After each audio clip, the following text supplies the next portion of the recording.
First वाला क्या कहला रहा है आपका? First, second, third. फर्स्ट वाले को वैसे हम क्या बोलते हैं? मेटायर बोलते हैं। क्या बोलते हैं? मेटायर या फ्लैट। एफ है ना, फ्लैट। सेकेंड वाले को क्या बोलते हैं? कॉन्वेक्स। थर्ड वाले को कॉनकेव। ये नॉर्मली 3 शेप रहते हैं आपके। टेंथ क्लास में दिखाया था कि जैसे बट वेल्ड भी यूज हो रहा है सरफेस वगैरह। मान लो कि कल हमने क्लास में देखा था एक टॉपिक था सरफेस प्रोफाइल, याद आ रहा है? Yes sir. इसमें क्या रहेगा सरफेस प्रोफाइल में कि अगर हम बट वेल्ड यूज कर रहे हैं और उसकी फिनिशिंग कैसे करनी है आपको, तो उसमें भी अलग अलग हो सकता है। जैसे मान लो फॉर एग्जांपल ये बट वेल्ड आप कर रहे हैं या फिलेट वेल्ड भी बना रहे हैं आप, इस टाइप से, तो ये आपका कैसे इंडिकेशन कर रहा था एरो में? सिंगल बी ऐसे, है ना। सेकंड वाला कैटेगरी जो था आपका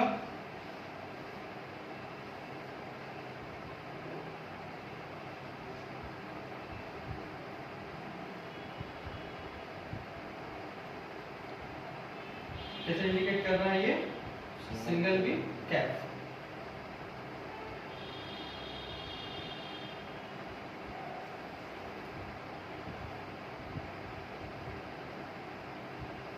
थर्ड वाले केसेस में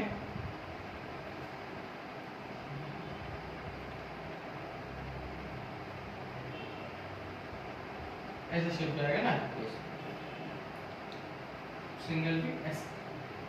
इसकी सरफेस प्रोफाइल थी। तो फिलेट वेल्ड आपके हो गया, मेटायर टाइप का होता है, फ्लैट, कॉन्वेक्स और कॉनकेव। अच्छा, अगर हम इसमें देखें कि ये बनाए क्यों जाते हैं, ये भी क्वेश्चन होता है ना कई माइंड में आता है कि हम फिलेट क्यों बना रहे हैं, कॉन्वेक्स क्यों बना रहे हैं, कॉनकेव क्यों बना रहे हैं। एक्चुअली इसमें भी क्या होता है, बात आती है स्ट्रेंथ की। आपको जितना स्ट्रेंथ चाहिए होता है उस कैसे सिर्फ जाएंगे। अगर हम बात करें मिनिमम, एवरेज, मैक्सिमम, तीनों कंपेयर में कॉन्वेक्स होता है ज्यादा स्ट्रेंथ जनरेट करता है। कैसे? अगर हम किसी भी डायरेक्शन से अगर फोर्स जनरेट करते हैं, हैमर मार रहे हैं, तो जैसे हैमर मारेंगे तो क्या होगा? फोर्स यहाँ पे आएगा और इस पॉइंट से टूट जाएगा। टूट जाएगा क्योंकि प्रॉपर तरीके से फोर्स डिस्ट्रीब्यूट नहीं होगा। या इस डायरेक्शन से हमारे फोर्स रहेंगे तो भी सेम कंडीशन होगी। कॉन्वेक्स वाले में क्या होगा? अगर हम इस डायरेक्शन से किस डायरेक्शन से मारेंगे, अगर दोनों साइड मारने ऐसा वेन्यू है तो क्या होगा? फोर्स जनरेट होगा और ऐसे करके इजीली रिलीज हो जाएगा, है ना, टूटेगा नहीं। और इस वाले में क्या होगा? आपका फोर्स होगा इजीली आपका रिलीफ हो जाएगा। तो ये स्ट्रेंथ ज्यादा जनरेट करती है और सबसे बनाना इजी होता है कॉन्वेक्स, ठीक है। नॉर्मल फ्लैट भी इजी है, डिफिकल्ट नहीं है, लेकिन कॉन्वेक्स जाना तो थोड़ा डिफिकल्ट हो जाता है, उसको प्रिपेयर करना, ठीक है। ये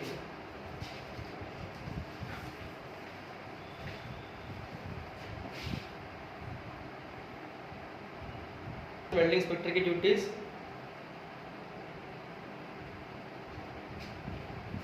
मेटल को चेक करना है। हम देखने जा रहे हैं ड्यूटीज ऑफ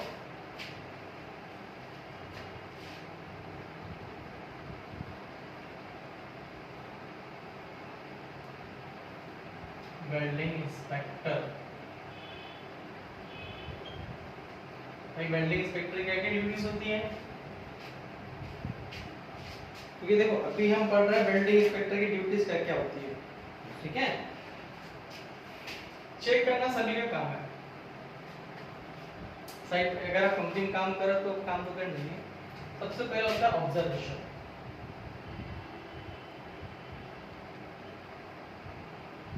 फर्स्ट ड्यूटीज क्या वेल्डिंग इंस्पेक्टर की? ऑब्जर्वेशन करना। देन मेजरमेंट, देन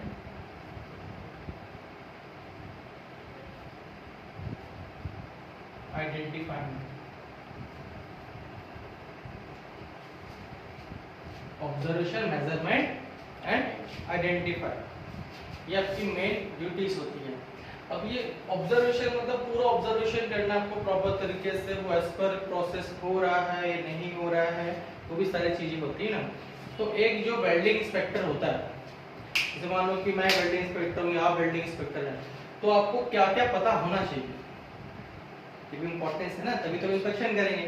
क्या क्या पता होना चाहिए कि काम जब वेल्डिंग हो रहा है उससे पहले और उसके खत्म होने तक, जैसे जो कुक होता है, खाना बनाता है, तो वो कब से देखता है,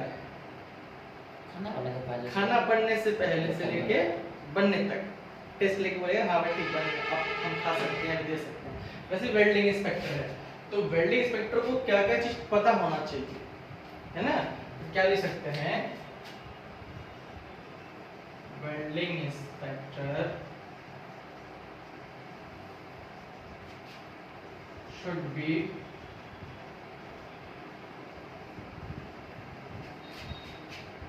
familiar with the following, क्या क्या चीज उसको पता होनी चाहिए। पहली चीज, जो आप यूज कर रहे हैं डॉक्यूमेंट, क्योंकि क्या होता है कि जो वेल्डिंग जो बनाता है, वेल्डिंग करता कौन है, वेल्डर करता है, मतलब उसे रिलेटेड से आपको एक क्लास आ रहा है ना, हेल्पर, ग्राइंडर, वेल्डर, ये सब मिलकर बनाते हैं ना वेल्डिंग, तो इनको पता होना चाहिए कैसे करते हैं। ऊपर आपका वेल्डिंग इंस्पेक्टर है, यहाँ पे कोई मैकेनिकल इंजीनियर होगा, सुपरवाइजर होगा, mechanical engineer, supervisor, technician, welder, तो इन सबको पता होना चाहिए ना कैसे प्रोसेस करना है। तो क्या लिखेंगे हम, पहला पॉइंट क्या होगा, ऑल एप्लीकेबल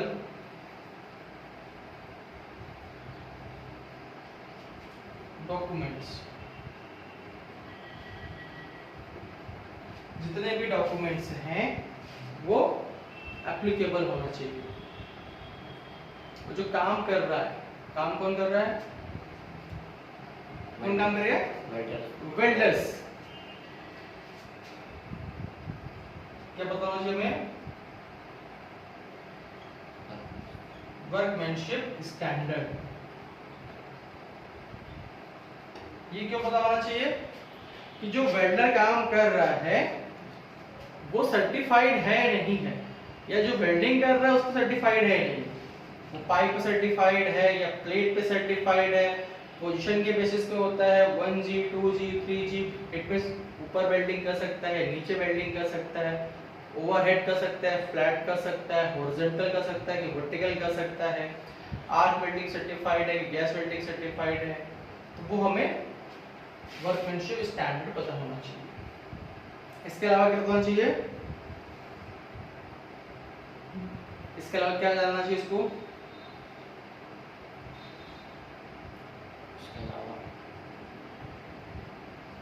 प्रैक्टिस चाहिए ना वेल्डर को, और faces of good workshop practice.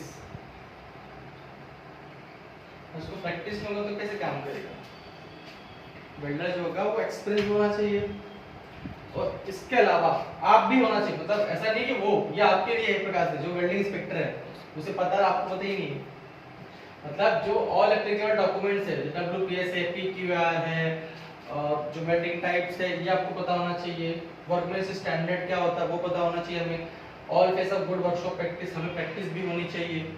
इसके बाद जो मेजरिंग डिवाइस है,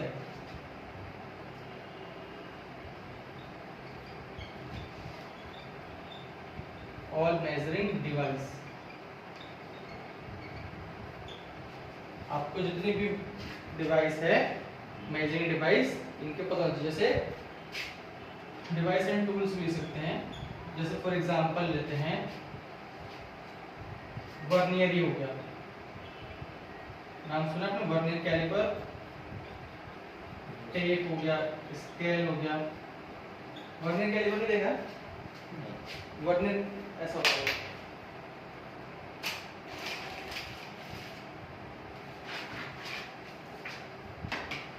ये वर्नियर है ना, अच्छा ऐसा दिखा। है ना। तो इससे क्या होता है, हम मेजरमेंट करते हैं, किसी का थिकनेस देखना है हमें, ये इसका डिस्टेंस देखना है, तो हम डिस्टेंस देखेंगे ना, भाई हमें यहाँ पे डिस्टेंस देखना है, इसका डिस्टेंस कितना है, तो हम यहाँ पे ऐसे रख के देखेंगे, है ना। वैसे अलग अलग टूल्स एंड मेजरिंग डिवाइस होती हैं, इसकी भी क्लासेस करेंगे हम लोग, टूल्स एंड मेजरिंग डिवाइस की, कौन कौन से टूल्स हैं, अराउंड 10 to 15 टाइप के टूल्स मेजरिंग डिवाइस होते हैं। क्योंकि जब विजुअल इंस्पेक्शन करने जाओगे तो फ्लैटनेस कैसे निकालना है, उसका राउंड शेप कैसा है, होल है तो उसका डाय कैसे देखना है, थिकनेस कैसे चेक करना है, डेप्थ कैसे चेक करना है, लेंथ कैसे निकालना है, लेवलिंग कैसे करना है, ये सारा टूल्स और मेजरिंग डिवाइस होगा। ये चीजें हम लोग आगे देखते हैं। बीच में नॉर्मल सभी जगह ऐसा होता है, हमारे साथ भी होता है। अगर हमने आज आपको ये पढ़ाया, आपने इसको अच्छे से पढ़ा, तो हमें लगता है कि नहीं, जो स्टूडेंट है, जो कैंडिडेट्स हैं, वो ना इंटरेस्टेड है, वो सीखना चाह रहे हैं, तो सीखने वालों को तो बहुत सारी चीजें सिखा सकते हैं। अब जो नहीं सीखना चाह रहा है तो उसको हम नई चीज क्यों सिखाएंगे भाई, तो कैसे सिखा दें, जो उसके काम की चीजें नहीं है तो वो खुद ही वो उसको नहीं कर पा रहा, तो फिर वो सीखने की चीजें तो अलग ही है, तो वो सारी चीजें होती है, थोड़ा सा फोकस रखना है और कंटिन्यूटी चलना है। इसके बाद देखेंगे जो वेल्डिंग इंस्पेक्टर की ड्यूटीज में इंस्पेक्शन जो होता है वो स्टेप वाइज होता है। वेल्डिंग इंस्पेक्शन जो हम करते हैं 3 स्टेप इंस्पेक्शन करेंगे। फर्स्ट होता है inspection before welding. It means अगर आपका कोई वेल्डिंग जॉइंट होना है, ये प्लेट रखा है और ये प्लेट रखा है, ये और बी, तो इंस्पेक्शन जो है वेल्डिंग के पहले करेंगे ना, बिफोर वेल्डिंग। इसमें फर्स्ट पॉइंट है बिफोर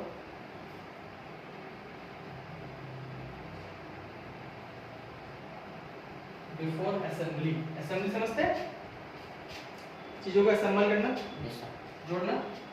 बिफोर असेंबली इंस्पेक्शन करेंगे और आफ्टर असेंबली।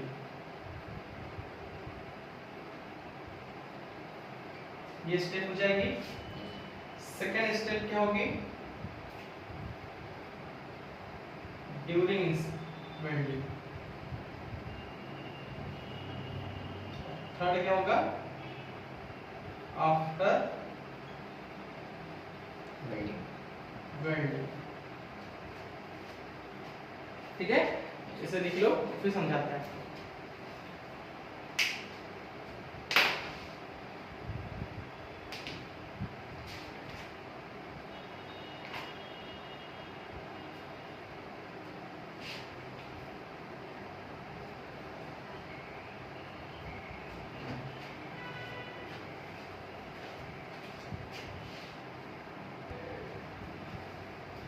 अब समझते हैं पहला आपका बिफोर असेंबली। पॉइंट 1 लिखिए,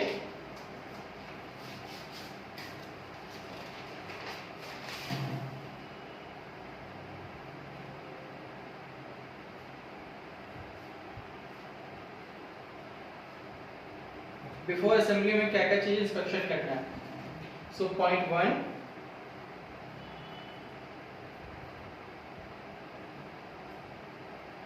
all applicable documents। क्या क्या चीज रहेगी, मैं बोलते रहता हूँ, लिखते जाता हूँ ना। फर्स्ट पॉइंट क्या रहेगा, all applicable documents।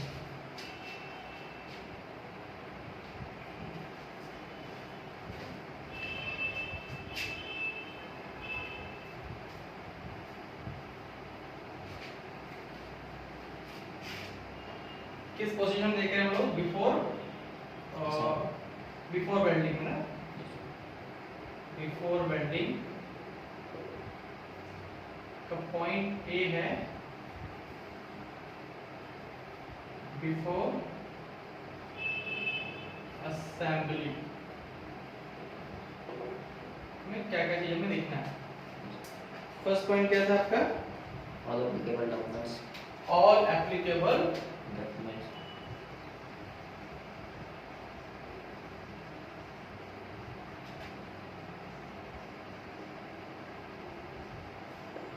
all applicable documents.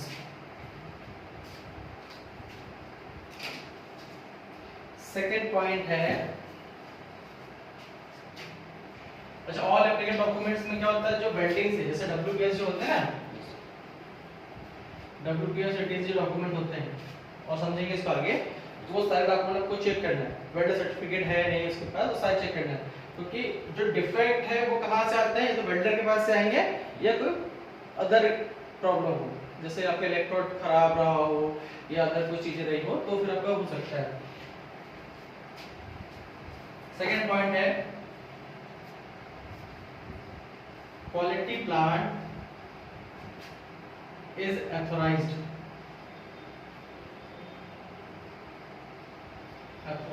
And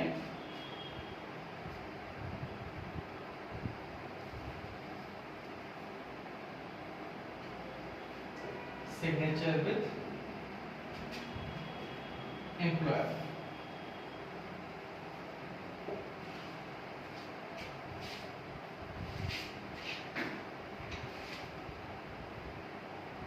जो भी क्वालिटी प्लान का होता है उसको बोलते हैं QAP बोलते हैं। मींस क्या होता है कि अगर आप नए हो या मैं नया हूँ उस कंपनी में, तो भाई मुझे कैसे पता चलेगा कि क्या चेक करना है क्या चेक नहीं करना है ना, हम अपने मन से कुछ नहीं कर सकते ना, तो क्या देखना होगा, हमें QAP देखना पड़ेगा, क्वालिटी प्लान्स देखने पड़ेंगे, उसके बेसिस पे ये आगे डिस्कशन करेंगे कि हाँ हमें ये चीज एक्सेप्ट करनी थी या वो चीज एक्सेप्ट नहीं करनी। जैसे फॉर एग्जांपल अभी आप यहाँ पे हो, क्लासेस कर रहे हैं, आपको कैसे पता है कि क्या चीज पढ़ना है क्या चीज नहीं पढ़ना, कैसे पता चलेगा आपको?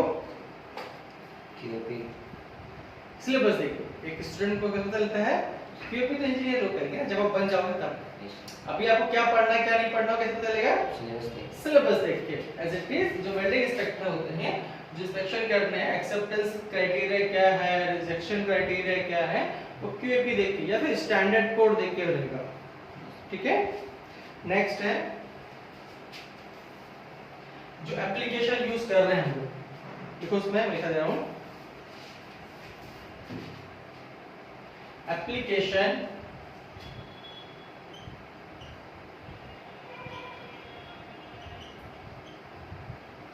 standard is up to date with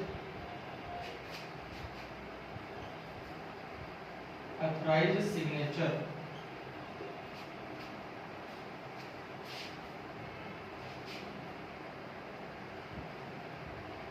ठीक है,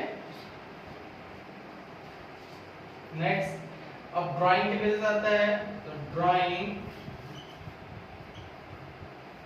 should be used to latest revision and up to date। Latest revision समझ में आया क्या समझाया था आपको, जो नया वर्जन उसका।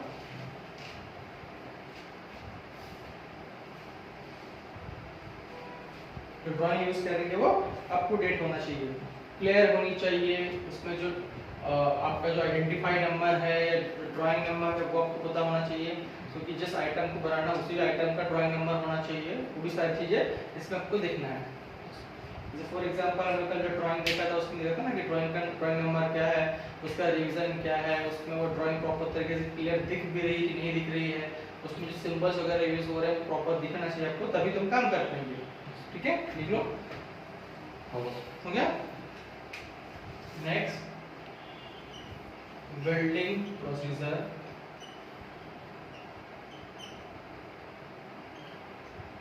इसको बोलते हैं WPS is authorized and signature with company stamp।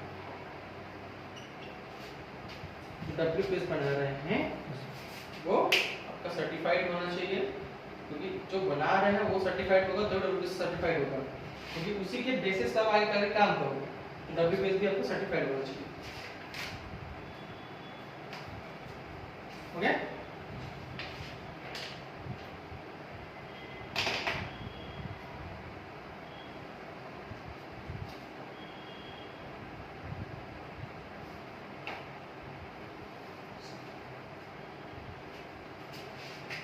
हो गया।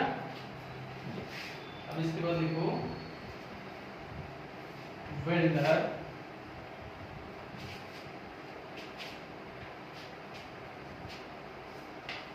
Qualification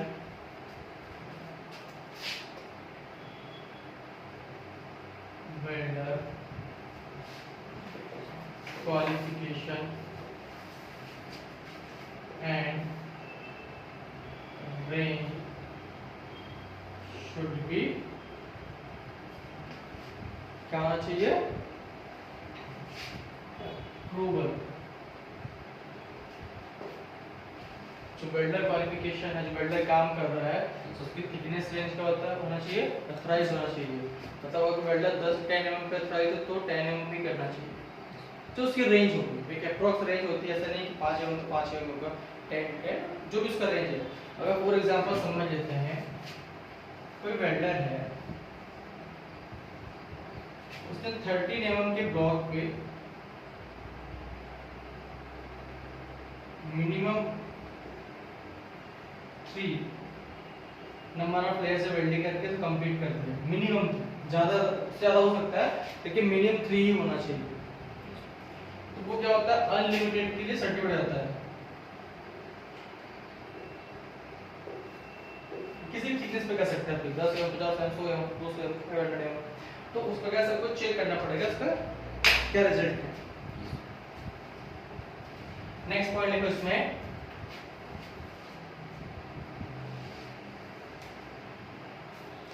calibration certificate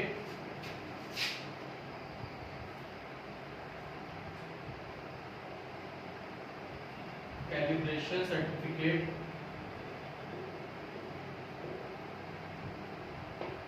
calibration certificate available होना चाहिए। मेटल शीट,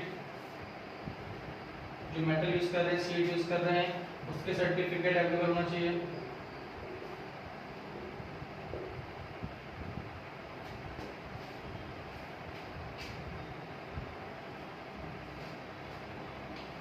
ठीक है।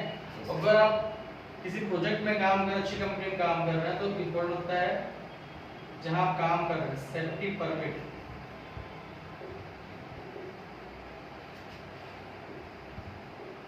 should be available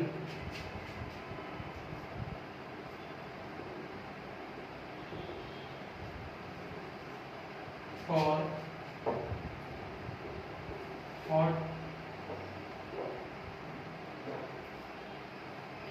space, gas free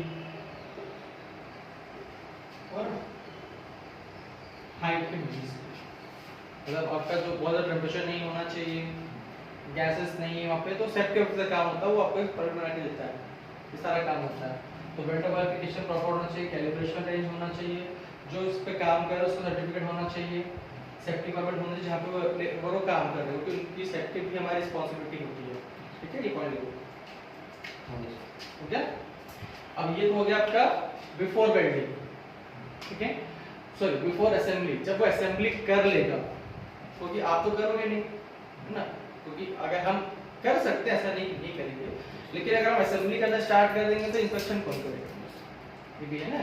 तो जब वो असेंबली कर लेते हैं तो फिर आपको कॉल करते हैं कि सर आप आ जाइए, वो चेक कर लीजिए। तो असेंबली करने के बाद हमें क्या क्या चेक करना चाहिए, देखते हैं हमको क्या चेक करना चाहिए। आफ्टर असेंबली के बाद में क्या चेक करना चाहिए, पॉइंट 1, पॉइंट 2, पॉइंट 3 जो भी रहेगा। फर्स्ट पॉइंट लिखो, डायमेंशन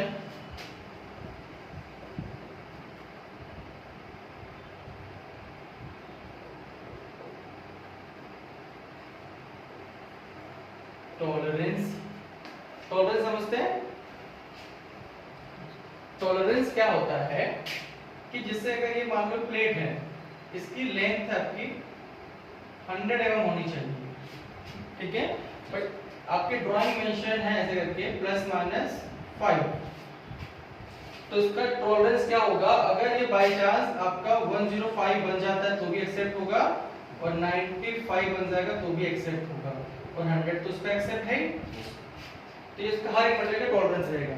किसी में होता है 0.001 प्लस माइनस, मतलब इतना ही आगे होना चाहिए, इतना ही कम होना चाहिए, वो उसका टॉलरेंस कहलाता है। क्या होगा? पहला dimensional, comma tolerance, comma preparation,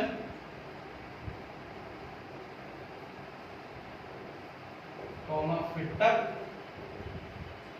fit up क्या होता है? जब प्रॉपर तरीके से अलाइनमेंट करेगा तो फिटअप चेक करते हैं। एंड alignment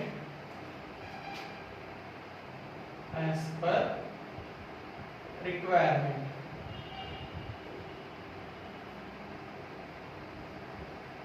yes पर ड्राइंग, जो आपकी ड्राइंग है उसी के अकॉर्डिंग आपका सारा डायमेंशन वगैरह होना चाहिए, ठीक है। मटेरियल को फिक्स करने के लिए, क्योंकि वेल्डिंग भी पहले चेक कर रहे हैं, क्योंकि जब वेल्डिंग करना स्टार्ट करेंगे तो क्या होता है, ऑटोमेटिक मटेरियल का मूवमेंट आ जाता है, तो उसमें क्या चेक करेंगे हम? Tag weld and any types of clamp are using in building। ये मटेरियल टैग वेल्ड मतलब मटेरियल को फिक्स करने के लिए यूज करते हैं, क्लैंप लगा जाती है ताकि मटेरियल वेल्डिंग के टाइम पे मूवमेंट ना आए। ठीक है, नेक्स्ट पॉइंट लिखो।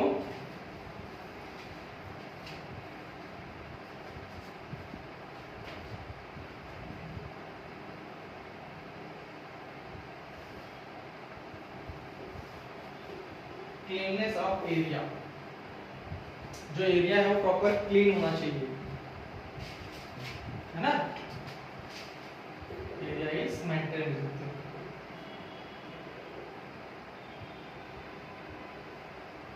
नेक्स्ट क्या पॉइंट रहेगा आपका? एरिया भी क्लीन है, सब कुछ क्लीन है। अब वेल्डिंग के पहले एक प्रोसेस होती है, इसको बोलते हैं प्री हीट। जब क्या होता है, जैसे मान लो कि ये आपका वेल्ड मटेरियल है, ये इलेक्ट्रोड है, तो ये तो क्या होता है आपका हीट जनरेट करेगा। लेकिन मान लो कि ये 30 डिग्री पे है और ये मान लो कि 150 डिग्री पे है, जो ज्यादा है, तो बीच में क्या होता है कि आपका सॉलिडिफिकेशन या फिर अदर डिफेक्ट आने के चांस होते हैं। तो इस मेटल को भी प्रीहीट कर लेते हैं, गर्म कर लेते हैं गैस कटर से, तो है ना। तो क्या होता है, प्रीहीट। देखो preheat, preheat in according to the procedure।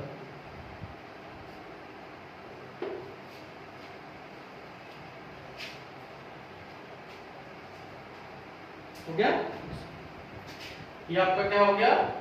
After assembly हो गया। इट मींस बिफोर वेल्डिंग में, बिफोर असेंबली और आफ्टर असेंबली में क्या क्या चीज देखना था देखिए हमने। अब हम क्या देखेंगे? ड्यूरिंग वेल्डिंग हमें क्या इंस्पेक्शन करना है।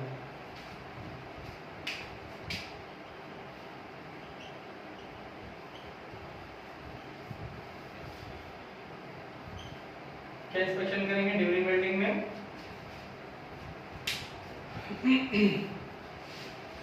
सबसे पहले क्या देखना है हमें ड्यूरिंग वेल्डिंग में? कि जो वेल्डिंग प्रोसीजर हो रहा है उसको हमें मॉनिटर भी करना है। पहला पॉइंट लिखो, ये द वेल्डिंग प्रोसीजर, ये welding process, the welding process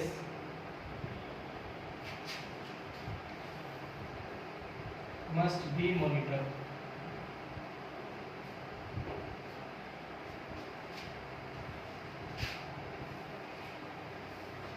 ठीक है, Yes. प्रॉपर तरीके से देखना है कोई कैसे वेल्डिंग कर रहा है, वो प्रॉपर तरीके से स्लैग निकाल रहा है कि नहीं निकाल रहा है, या वेल्डिंग का रूट गेप सही है, लेवल है कि नहीं है, ये सारा चीज देखिए। इसके बाद सेगमेंट को preheat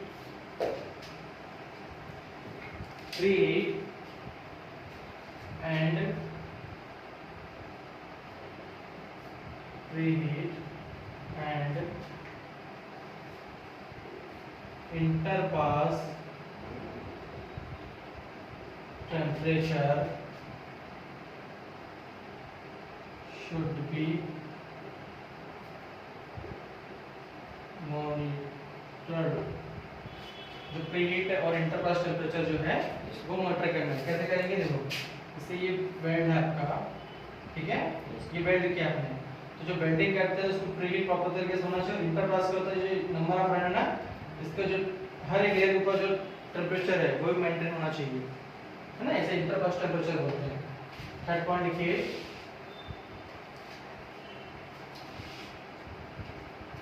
root and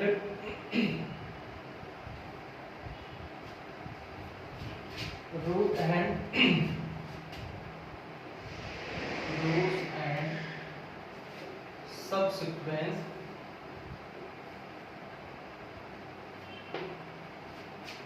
should be checked।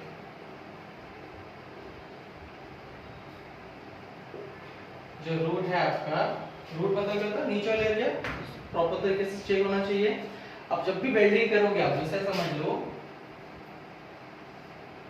ये वेल्डिंग हो रहा है, तो जब भी वेल्डिंग करेंगे तो क्या होता है, इसके ऊपर एक लेयर जम जाती है सीधे, हर एक लेयर के ऊपर, तो उसको रिमूव करना पड़ता है। खासकर आर्क वेल्डिंग बहुत ज्यादा लेयर जमती है।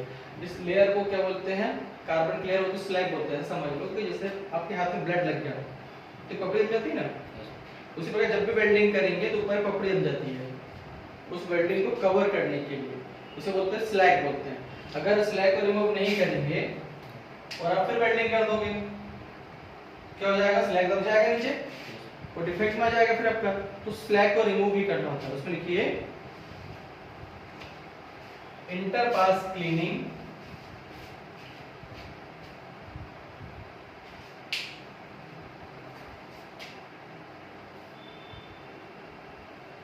या से सकते हैं रूट्स एंड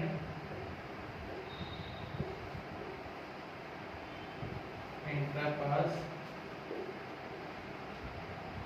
क्लीनिंग, जैसे chipping,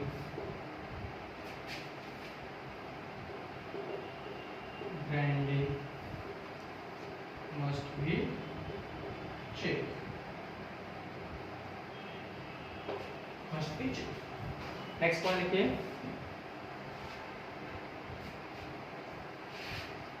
अब वेल्डिंग करेंगे तो हमें करंट वोल्टेज रिक्वायरमेंट भी रहेगी, तो लिखते हैं इसेंशियल वेरिएबल्स, क्या कहलाएगा, current, voltage and trouble speed. Trouble speed means क्या होगा, जो वेल्डर वेल्डिंग कर रहा है उसकी स्पीड कितनी है वो भी हमें देखना, बहुत ज्यादा तो नहीं कर रहा है, क्या होगा, मस्ट बी चेक। अब देखो ये सारे पॉइंट में ना वेल्डर ऐसा तो है नहीं, मैं कुर्सी लगा के बैठ गया उसके पास, है ना, आते जाते जब भी होगा चेक करना पड़ेगा। ऐसा मान लो 10 वेल्डर काम कर रहे हैं, भाई भगवान तो है नहीं हम, है ना, कि आग बंद करी भोलेनाथ ने बोला भाई सभी जगह फैल जाओ, किसी एक को दे सकते हैं, तो स्टेप बाय स्टेप फॉलो करना होता है। क्योंकि आप बोलोगे सर आपने तो बोला था कि एसेंशियल वेरिएबल को देखना है, उसकी ट्रबल स्पीड देखना है, हम बैठे हुए हैं देख रहे हैं कितना स्पीड से कर रहा है। ऐसे 10 वेल्डर बैठे हैं भाई, 10 को देखोगे तो काम कौन करेगा।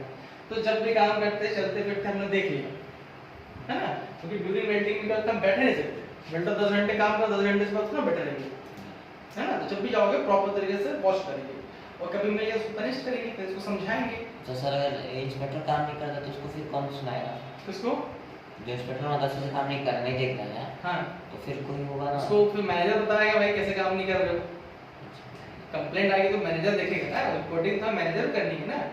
तो इंस्पेक्टर को मैनेजर से हाँ, मतलब काम नहीं कर रहा तो मतलब क्या होता है, देखो हर एक, अगर मैनेजर काम नहीं करेगा तो उसको और कोई पनिश करेगा। भाई कंपनी के मालिक बोले भाई काम क्यों नहीं कर रहे हो, कंपनी के मालिक अगर नहीं कर, उसकी बीवी बोले भाई काम क्यों नहीं कर रहे हो, है ना। तो हर आदमी तो कहीं ना कहीं जुड़ा हुआ है। बचपन में आपने साइकिल पढ़ा होगा ना, ऐसे इंसान कौवे चील सांप ऐसे करके साइकिल चलते रहता है। तो कंपनी में भी है भाई, अगर किसी इंस्पेक्टर काम नहीं करे उसको मैनेजर उसको पनिश करेगा।